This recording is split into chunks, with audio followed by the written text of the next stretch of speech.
दिल्ली के मुख्यमंत्री अरविंद केजरीवाल ने बुधवार को घोषणा की कि दिल्ली में फ्री बिजली की सुविधा अब उन्हीं को मिलेगी जो इसके लिए बाकायदा आवेदन करेंगे। इस पर बात करने के लिए हमारे साथ मौजूद हैं दिल्ली प्रदेश कांग्रेस के अध्यक्ष अनिल चौधरी। चौधरी साहब, ये जिस तरीके से ये फैसला लिया है केजरीवाल जी ने, इसको कैसे देखते हैं आप? देखिए, पूरी तरह से गरीब विरोधी है, जन विरोधी है और वादा खिलाफी है, या यूँ कहूँ कि ये बिल्कुल मोदी मॉडल का अनुसरण करते हुए ये छोटे मोदी का मॉडल है, केजरीवाल का मॉडल है। मॉडल है क्या?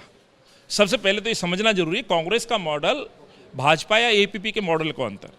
हमने इस सोच के साथ ये स्कीम बनाई थी, गरीब लोगों की मदद की जाए। शीला जी ने 2002 के अंदर लगभग ये स्कीम की थी। इसमें लोगों को कुछ यूनिट, 200 यूनिट हमने शुरू की कि लोगों को मदद दी जाए।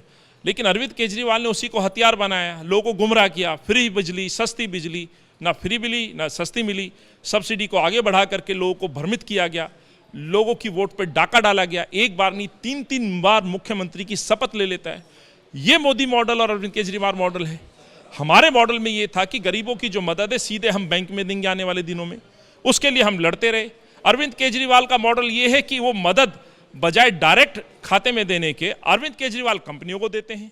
हमारा मॉडल ये था, कांग्रेस का, शीला जी का मॉडल, कि इंडस्ट्री को सस्ती बिजली दी जाए, रोजगार पैदा होगा, उत्पादन बढ़ेगा, प्रोडक्ट सस्ता होगा। अरविंद का मॉडल ये है, भाजपा का मॉडल ये है कि उद्योगों को महंगी बिजली दो, प्रोडक्शन कॉस्ट बढ़ेगी, रोजगार भी घटेंगे। स्वाभाविक है, बिजली महंगी होगी तो औद्योगिक इकाइयां बाहर जाएंगी। तो भाजपा का और अरविंद का जो मॉडल है वो गरीबों के खिलाफ है। इसलिए मैंने कहा ये गरीब विरोधी है। ये लोगों को मजबूर कर देना ऑप्शनल, ये बात तो नहीं कही। आप यूटर्न ले रहे हैं, वादा खिलाफी कर रहे हैं और दूसरे प्रदेशों में जाके कह रहे हैं हम 300 यूनिट फ्री देंगे, फिर वही दोहरा रहे हैं। तो आप तो वहां देने से पहले दिल्ली में मॉडल ले आए, विड्रॉ करने की बात कर रहे हैं। मोदी जी का अनुसरण करते हुए गैस सिलेंडर पे जिस तरह से लोगों को पूछा गया IVR कॉल के माध्यम से, ये 1 दवाई, ये 2 दवाई, ये सब्सिडी लेनी है, छोड़नी है, वही मॉडल ये अपना रहे हैं। व्हाट्सएप, मिस्ड कॉल, फॉर्म भरिए।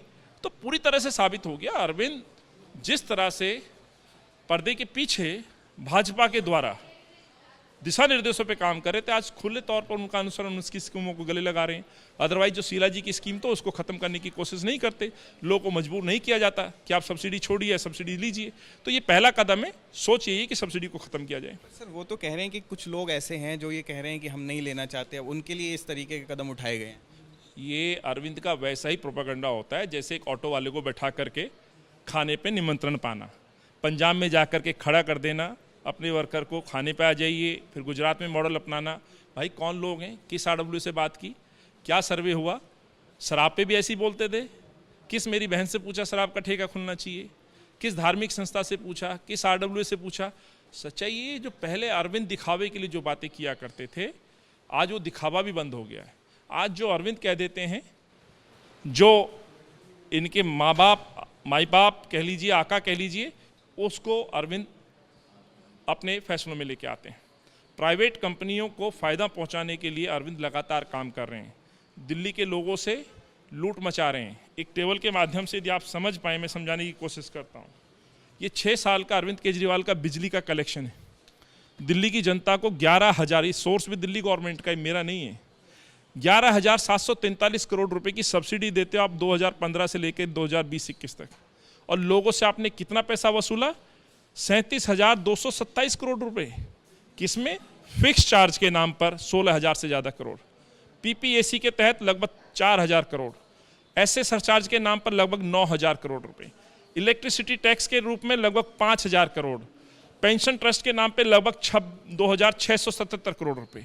इनको टोटल करेंगे तो लगभग 37,227 करोड़।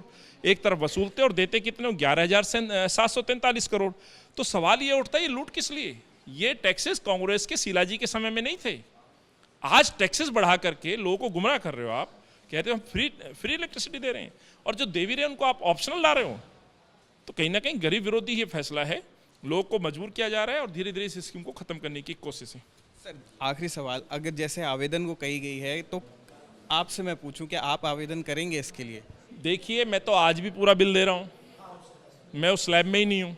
मैंने आपको बताया ये स्लैब में कौन लोग हैं, जो स्लम में रहते हैं, जो गरीब लोग हैं, जो मजदूर लोग हैं, ये उनका हक था, ये शीला जी ने उस पर काम किया उनकी मदद देने के लिए। और जब ये स्कीम लाई गई थी, याद होगा, उस तब दिल्ली प्राइवेटेशन की तरफ जा रहा था, इलेक्ट्रिसिटी में काफ़ी लॉसेस थे, उस लॉसेस को भी ख़त्म कराया, लोगों को एक सपोर्ट दी, मॉरल सपोर्ट दी, फाइनेंशियल सपोर्ट दी, और आज दिल्ली को 24 घंटे जो बिजली मिल रही है वो शीला जी और कांग्रेस की वजह से मिल रही है।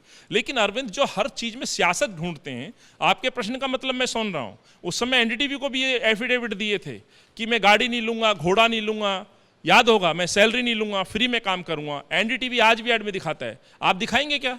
आज वो सब कुछ ले रहा है। आप मुझसे प्रश्न पूछ रहे हैं कि मैं सब्सिडी लूँगा, अरविंद से बोलेंगे कि आप अपने घर में एक पंखा के अलावा और पंखा चलाएंगे क्या? अरविंद केजरीवाल को एक घर में एक एसी चलाने के बाद औरों में भी छूट देंगे? तो सवाल उनसे पूछिए आप। ये पूरी तरह से जनता को कटघरे में खड़ा करके अपना सर्टिफिकेट लेना ईमानदारी का, ये जनता को गुमराह करने वाला है।